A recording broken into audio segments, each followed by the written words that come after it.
Fala moçada, bem-vindos aí, enfim, vamos lá, olha só, não esqueçam de curtir, compartilhar e se inscrever no vídeo, para receber notificações do canal, né, do vídeo não do canal, receber notificações, enfim, coisas que vocês já sabem muito mais aqui, né, e não esqueçam também de acompanhar nas redes sociais, os links também, tá legal? E a gente vai falar hoje sobre Lei Geral dos Gases, tema muito recorrente, muito utilizado em química também. Então, cara, vale a pena você pegar e entender isso com carinho, legal? Vamos seguir então, vamos lá, olha só. A Lei Geral dos Gases, então, a gente vai começar a explicação e vamos lá. Então, olha só. Nos estudos dos gases, a gente tem que entender então o comportamento dos gases, né, quando eles são aprisionados. A ideia que a gente tem de ser aprisionado, significa o seguinte: a gente pode extrapolar, né, como ele funciona aprisionado para depois um gás em um meio geral. Tá legal? Então é importante isso aí. Além disso, também será um fundamento para a gente entender numa sequência o funcionamento das máquinas térmicas. E a gente não precisa dizer o quão importantes são máquinas térmicas para o nosso dia a dia. Desde motores de carros, automóveis, enfim, até processos de usina termoelétricas e coisa e tal. Então, vamos embora. E aí, a gente vai ter que entender primeiro um conceito básico, que seria o gás ideal, né? E aí o gás ideal, né, as equações que a gente utiliza para estudar o comportamento dos gases, nunca fornecem valores exatos. Então, na tentativa de a gente aproximar mais para esse valor exato, que a gente estabelece condições e características de operação de um gás ideal. Vamos entender o seguinte: olha, se a gente pegar os gases no seu comportamento real, eles nunca vão bater exatamente com aquilo que a gente espera deles. Só que a gente coloca uma condição de gás ideal, que é o gás idealizado, não é algo real, para a gente poder aproximar os valores. E aí acaba que as condições ficam muito semelhantes, muito próximas, para a gente poder utilizar as equações e explicarem. E vamos ver as características, então, desse gás ideal. O que seria esse gás ideal para a gente, esse gás idealizado? Ele possui baixa densidade, ele deve encontrar-se acima de uma temperatura crítica, certo? Também ter moléculas que se movem desordenadamente e distantes umas das outras, tá legal? Possuir moléculas que colidem eventualmente umas com as outras e com a parede de um recipiente. Já que a gente está falando que esse gás vai ser aprisionado em um recipiente, tá? E sendo essas colisões perfeitamente elásticas. Então essas são as condições de um gás ideal, tá legal? A gente sabe que movimentos moleculares são extremamente desorganizados, desordenados, tá? E aí a gente vai trabalhar também aqui com esse modelo, tá? Vamos seguir então. E aí, para a gente começar o estudo, a gente vai falar então dos estudos que foram feitos por Robert Boyle e Edmund Marriott. Vamos lá então, olha. Boyle aprisionou então, tá? Vamos entender aqui a ideia do experimento. Eu vou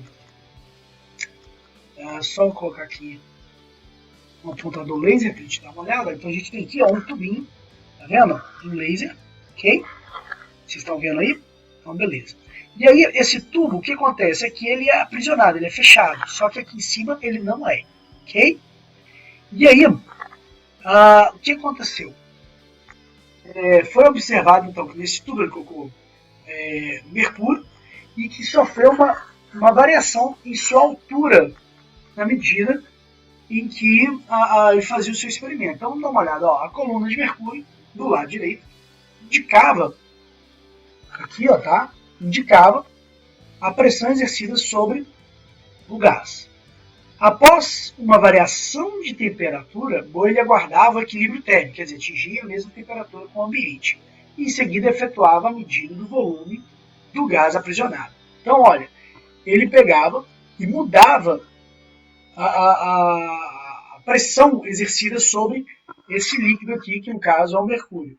E aí ele verificava aqui do outro lado, onde não tinha escapatória, o quanto que esse gás aqui comprimia em relação ao mercúrio, de maneira que a gente conseguia observar então o gás sendo comprimido a partir da pressão. E como ele percebia que havia um equilíbrio térmico, então não havia mudança de temperatura, beleza? Então quais eram as grandezas que estavam mudando ali, para a gente poder entender? Olha, ali a pressão exercida mudava, ok? E o volume desse gás que estava aqui também mudava. Quer dizer, ele exercia uma pressão nesse tubo, ok? E aí, automaticamente, o volume interno ali mudava, ok? Só que por ser de um processo de equilíbrio térmico, então a gente sabe que a temperatura se mantinha constante, ok? Então eu quero que vocês lembrem isso. Nessa condição que ele fez, foi de uma temperatura constante, e aí o comportamento foi observado entre a pressão e o volume. A pressão exercida, tá, sobre esse gás e o volume, o que aconteceu com esse gás, ok? Então, essa percepção que a gente está falando fazia a gente entender o seguinte, que ele mudava, deixa eu tirar aqui um pouquinho, ó, mas que ele mudava, mudando a altura, né, mudando a pressão exercida nesse líquido, quer dizer, ele exercia essa pressão aqui, a altura passava daqui para cá, ok? E aí acabava alterando aqui o volume percebido em que o gás ocupava. Legal? Alguns anos depois, então, Mariotti descobriu a mesma relação. Tá? E se admitirmos, então, que a temperatura do gás não se altera, quer dizer, aquela ideia da temperatura constante, né? A temperatura, então, seria constante, a gente consegue perceber que a pressão e o volume do gás vão ter comportamentos em que aqui eu aumentei a pressão, então essa pressão aqui gerada nesse... Nossa, esse eu escrevi ruim mesmo, hein? Vamos lá. A pressão gerada neste ponto aqui, ela aumentou. E aí aqui o volume desse gás diminuiu. Né? Então a ideia que a gente tem para essa transformação a gente chama de transformação isotérmica. Isotérmica por quê? Porque mantém a mesma temperatura. Iso vem da palavra igualdade. Uma ideia de igualdade. Tá legal? E térmica te lembra temperatura. Tá ok? Então, isotérmica, mesma temperatura. Quem é que pode variar então? Quem é que pode mudar de valor, já que isotérmica é a mesma temperatura, a temperatura não muda? Quem pode mudar vai ser o volume e a pressão. Ok? Então vamos seguir. Vamos observar como é que funciona essa transformação. Ok? Nós temos ali um balãozinho, né? Ele está bem pequenininho, porque foi só um pedaço do balão e foi dado um novo gás ali dentro desse balão, tá legal? E ele é colocado no interior de uma seringa, tá? Quando ele é colocado no interior de seringa, a gente coloca o êmbolo da seringa, né? E esse êmbolo da seringa, o importante é perceber o seguinte, que a gente consegue exercer uma pressão no ar interno dessa seringa.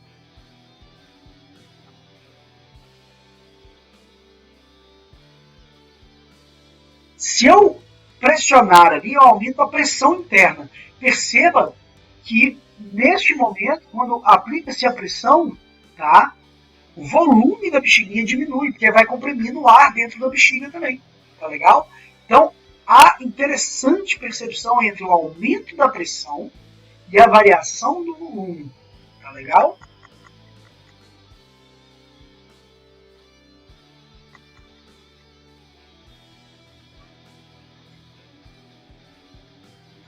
Olha que interessante, observe isso.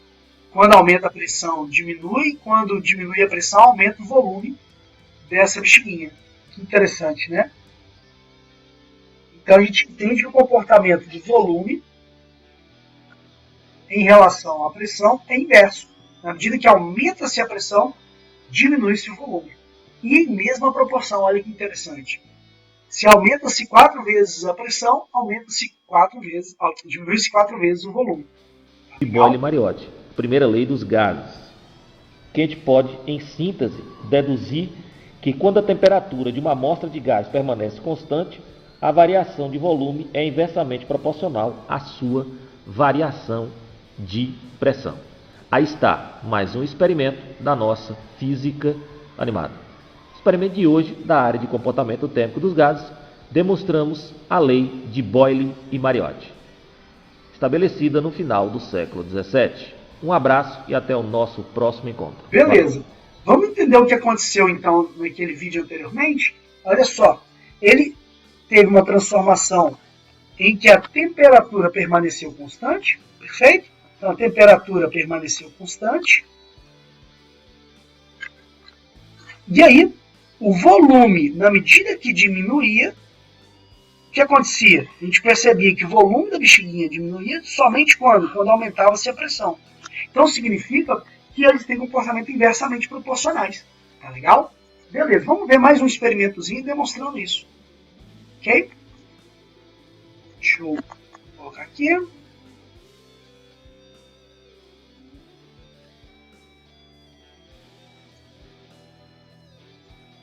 Vamos ver esse vídeo.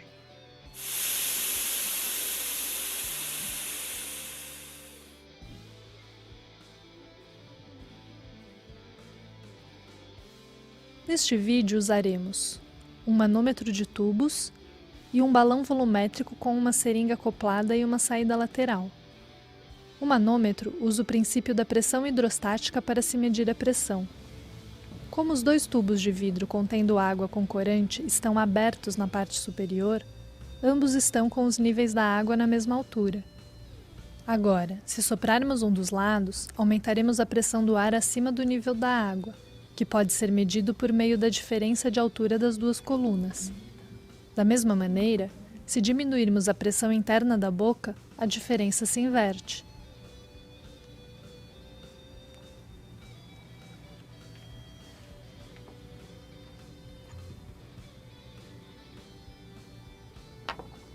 Daremos continuidade ao experimento acoplando a mangueira no balão volumétrico.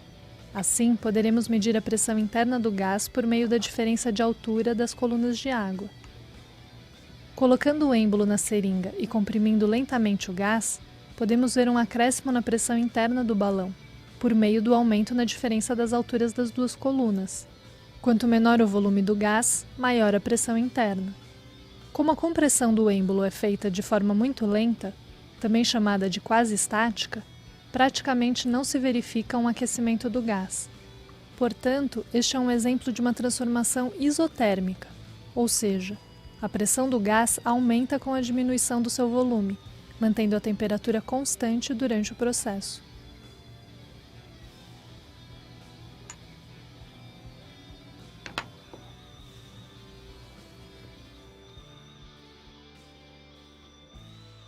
Beleza, então vamos lá.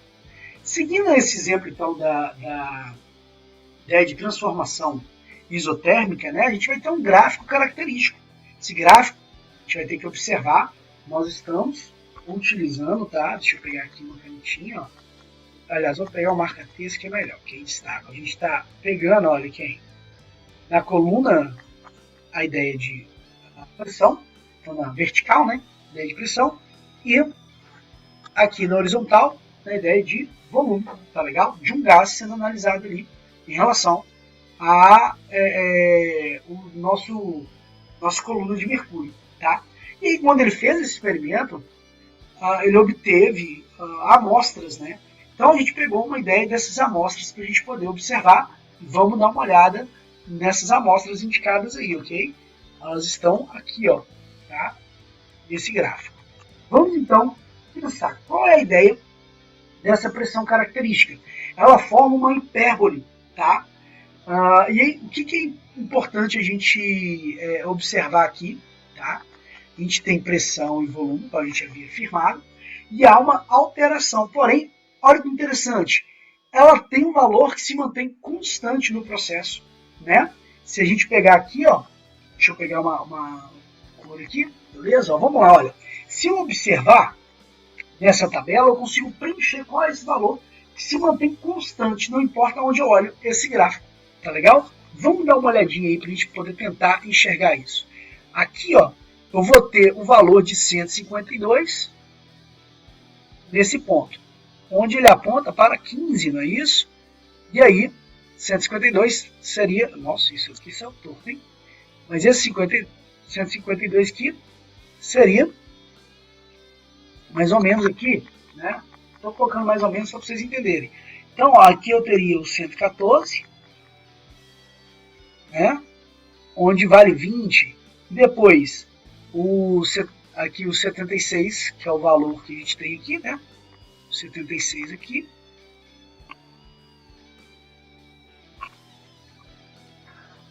Mais 76 lá e 30 aqui. Beleza. Então aqui eu já tenho preenchido esses valores, ok?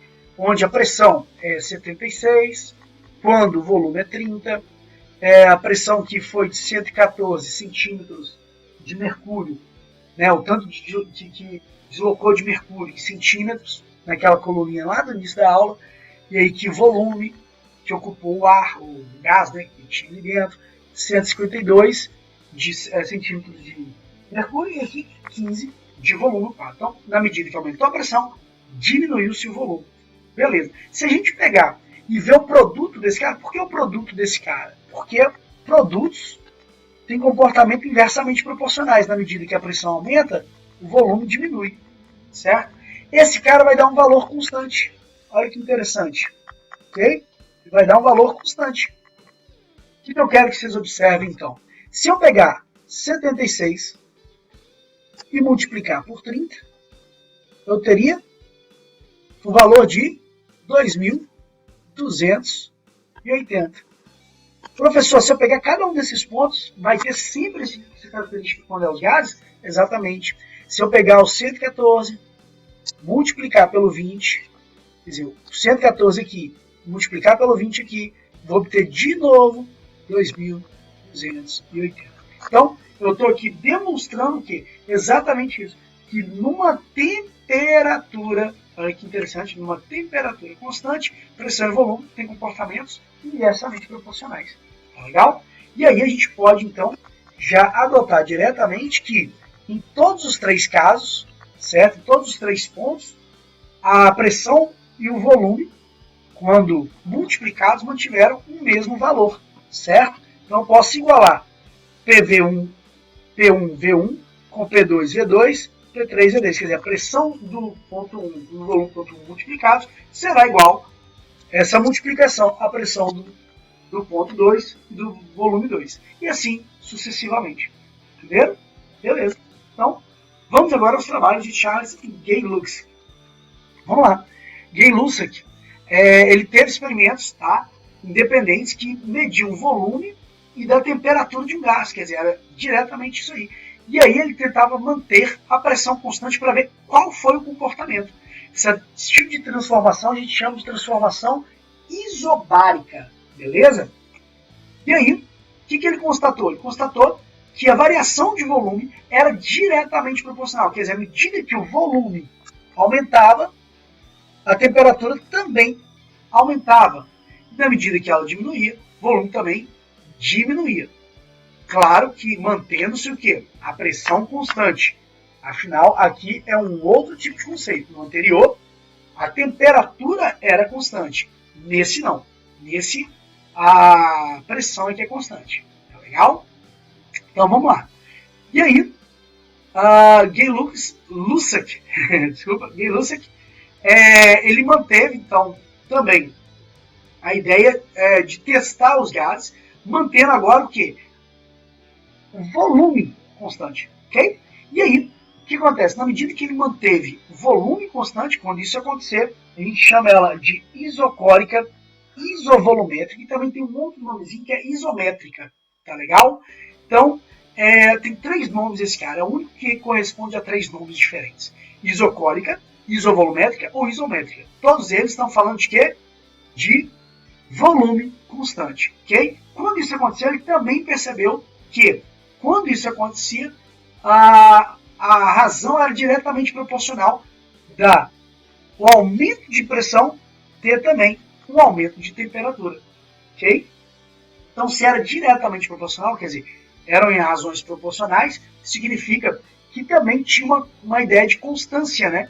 Quer dizer, a mesma ideia que a gente realizou em cima, em todos os dois casos, a mesma ideia que a gente realizou em cima, tem um papel significativo de mostrar que não importa onde você observe, vai ter um valor constante para aquele gás que você está estudando. Okay? E aí, vamos observar então essa isocórica, essa isobárica, lembra? Pressão, né? E aí a gente vai então ver o modelo de pressão. Show? Então vamos lá. É um experimento de pressão.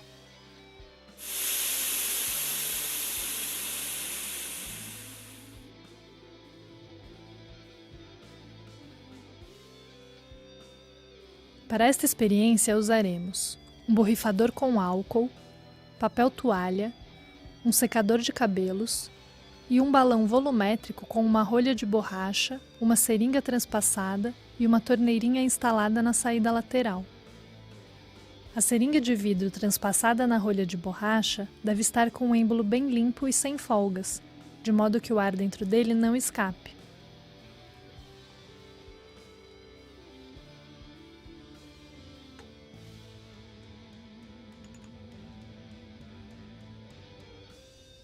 Podemos observar que quando abrimos a torneira, o ar dentro do balão sai por causa da pressão do êmbolo sobre o gás.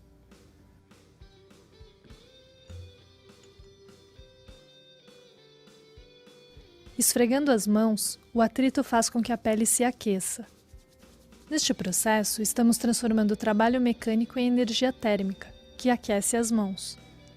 Envolvendo o balão com as mãos, o ar dentro dele também se aquece um pouco. O aumento da temperatura do ar faz com que o êmbolo suba lentamente por causa do aumento do seu volume interno. Aumentando ainda mais a sua temperatura por meio do ar quente soprado por um secador, vemos que o êmbolo sobe muito mais.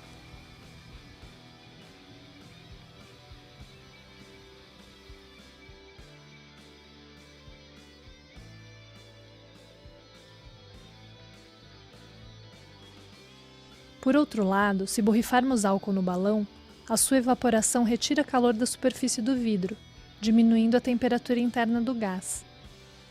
Isso faz o êmbolo descer, diminuindo seu volume interno. Esse é um exemplo de uma transformação gasosa chamada de isobárica. Como o peso do êmbolo é constante, e é ele que pressiona o gás, a pressão dentro do balão também é constante. O aumento da temperatura do gás faz com que o seu volume aumente, mas mantendo a pressão interna constante por causa do peso do êmbolo que não se altera.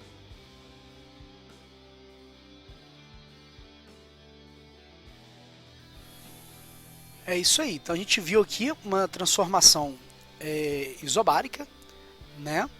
E a transformação isobárica, a gente também pode observar gráfico característico, tá? Eu vou aqui só acionar aqui a canetinha, beleza? Ó, então vamos lá. Aqui, ó, num gráfico do volume e da temperatura, pode ser tanto em Kelvin quanto em Celsius, mas lembrando que para estudos desse tipo de exercício ou estudos desse tipo de matéria, né, que a gente tem, vai ser em 99% dos casos, estou exagerando porque eu nunca fiz um estudo sobre isso, mas uma quantidade enorme em kelvins, tá? Então lembra de transformar quando vê em Celsius, ok?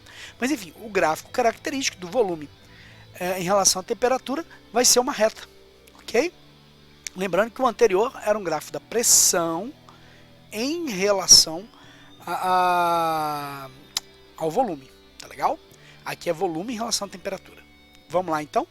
E aí, a gente vai ver agora uma da isovolumétrica, beleza? Ou isocórica.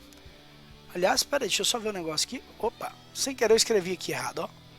Escrevi para um e era para o outro, tá? É isobárica. Fica ligado aí, tá bom? Show. E aí aqui, ó, então a gente vai observar um vídeo de transformação isovolumétrica, ok? Vamos lá então.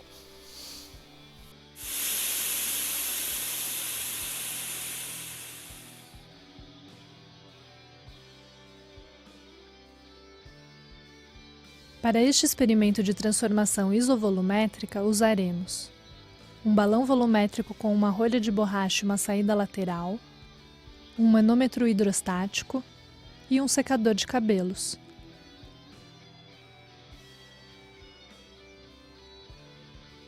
Iniciaremos a experiência tampando o balão com a rolha de borracha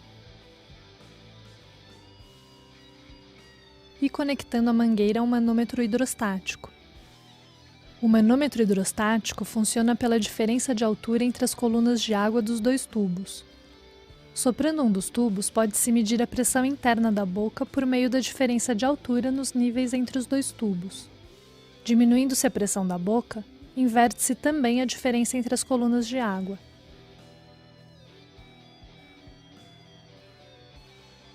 Se usarmos as mãos como fonte de calor, podemos aquecer o ar dentro do balão. O aumento da temperatura do gás faz com que a pressão também aumente, provocando a diferença de altura nas colunas de água do manômetro. Porém, com o aquecimento, o volume do gás também aumenta. Para que a transformação seja volume constante ou isovolumétrica, devemos fazer com que o volume interno do balão seja o mesmo antes do aquecimento.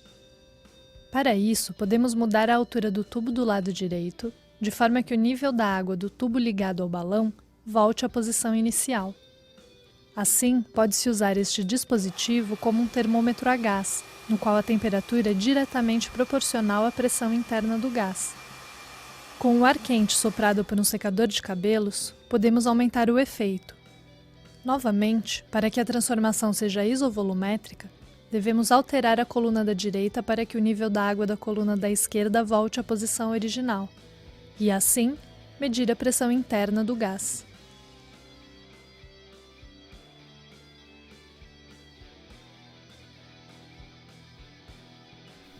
Beleza.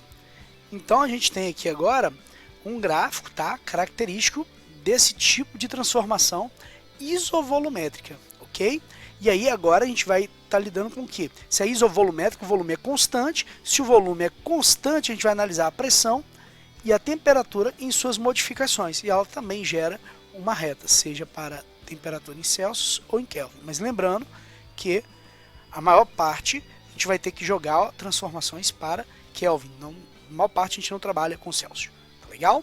Vamos seguir então. Então o resumo da nossa conversa nessa parte foi o quê? Foi que para isotérmica a gente tem a igualdade em dois momentos de um gás antes e após a sua transformação em mesma temperatura. Lembrando, isotérmica, mesma temperatura. Certo? Depois a gente viu uma transformação isocórica, ok? Onde o volume permanece constante, ok? Tá aqui, ó. E aí o volume permanecendo constante, tá? A gente tem a ideia de que a pressão e a temperatura vão ter comportamentos diretamente proporcionais. E aí vale dizer que a gente pode usar essa expressão para dois momentos desse gás sendo avaliado. E aqui a transformação isobárica de mesma pressão, ok? A gente tem a transformação a partir deste princípio. E aí, novamente, tá? A gente tem a análise em dois momentos ou dois estados desse gás no processo de transformação. E aí a gente pode então abreviar as três condições em apenas uma, que a gente chama de Lei Geral dos Gases. Essa Lei Geral dos Gases envolve todos que participaram dos estudos para gerar essas ideias, ok? Desculpa. E aí a gente consegue perceber que um estado em um gás, um estado anterior a alguma transformação, tem que permanecer constante após essa alteração. E que estado é esse? Estado de pressão, volume e temperatura. Esse valor, então, ele sempre será constante para aquele determinado gás em transformação. Tá legal? Beleza. E aí, para fechar um pouquinho, a gente vai falar um pouquinho sobre a lei de Clapeyron, ou de Paul M. Clapeyron. Beleza? Vamos lá. Lei geral dos gases é válida, então, para um gás, cuja massa é constante. Tá legal? Então não há adição de massa. É aquela ideia lá no início em que a gente pegou um gás e fechou ele dentro de um recipiente. Tá legal? Conseguiu isolá-lo, né, do meio externo. Então ele não tem troca gasosa com o meio externo e tudo mais. E aí vamos lá. Então a Clapeyron estudou o comportamento dessas massas, de massas diferentes, de gases diferentes. E ele concluiu uma constante da lei geral, que era uma lei de proporcionalidade, tá, ao número de moléculas existentes naquele gás, ok? E olha que interessante, ele associou a lei geral dos gases com o número de moléculas de uma determinada substância, certo? E ela mantinha o quê?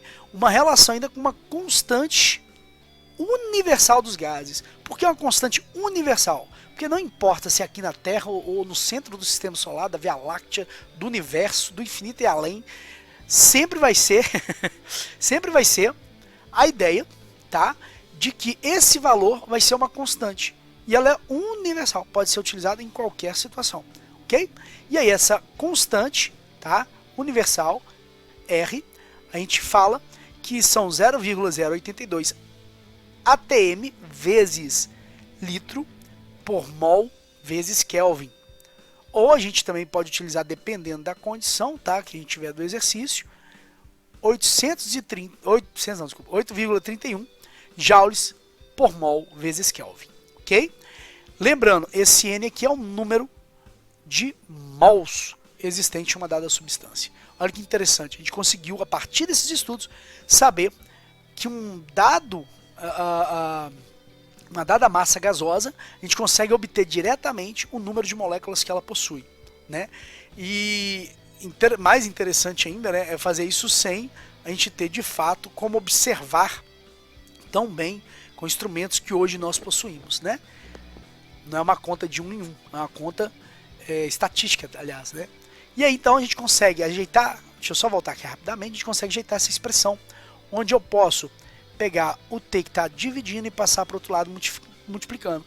E aí a gente obtém a expressão P vezes V igual a nRT, ok?